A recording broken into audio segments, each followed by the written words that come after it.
मुसलमान वैसे भी तमाम दुनिया में बदनाम है कि मुसलमान हर जगह कत्ल किया जाता है। मुसलमान इसलिए कत्ल किया जाता है कि मुसलमान हक की बात करता है, मुसलमान हक दिलवाने की बात करता है, और जिस दिन हकदार को उसका हक मिल जाएगा उस दिन इंशाअल्लाह ये लड़ाई खत्म होगी। जब तक ये लड़ाई चलती रहेगी इंशाअल्लाह।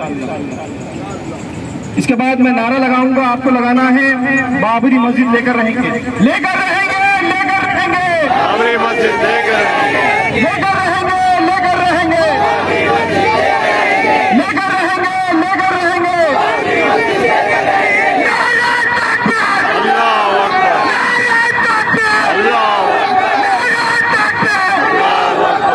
इसके बाद मैं नासिर खतीब साहब को आवाज देता हूँ कि वो चंद अल्फाज यहाँ पर कहें।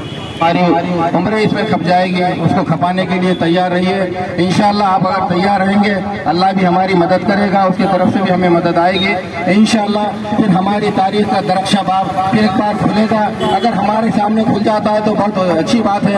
अगर हमारे जाने के बाद हमारी नस्लों के काम भी अगर आ जाता है तो वहाँ जो पाया जो बनेगा, जो फाउंडेशन बनेगा, उसकी ईंट और उसके बारे में भी अगर हम काम में आ जाते हैं तो हमारे लिए कामयाबी की बात है। हम अपनी नस्लों को अच्छा पैगाम देना चाहते हैं, अच्छी हिदायत देना चाहते हैं, अच्छे काम की तरकीब देना चाहते हैं। अल्लाह ताला से दुआ है कि अल्लाह ताला हमें हौसला अता फरमाए, अल्लाह हमें हिम्मत अता फरमाए, हमें क़ुव्वत अता फरमाए, अल्लाह इनके सामने खड़े रहने का जज्बा अता फरमाए।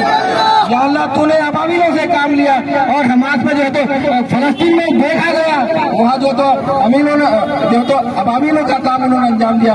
अल्लाह ऐसा तो हमसे काम ले ले, उम्मत के जियालों को अबाविल बना दे अल्लाह, तो हमको काम ले ले।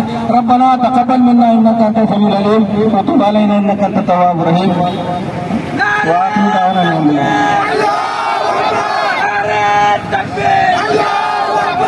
आपके हाथ में जो स्टिकर्स हैं वो आप लोग आपके आसपास के होटल्स में कॉर्नर्स पे लगा सकते हैं। अगर जो नहीं लगाना चाहते वो वापस कर दें, और जो लगाना चाहते हैं साथ ले जा सकता है।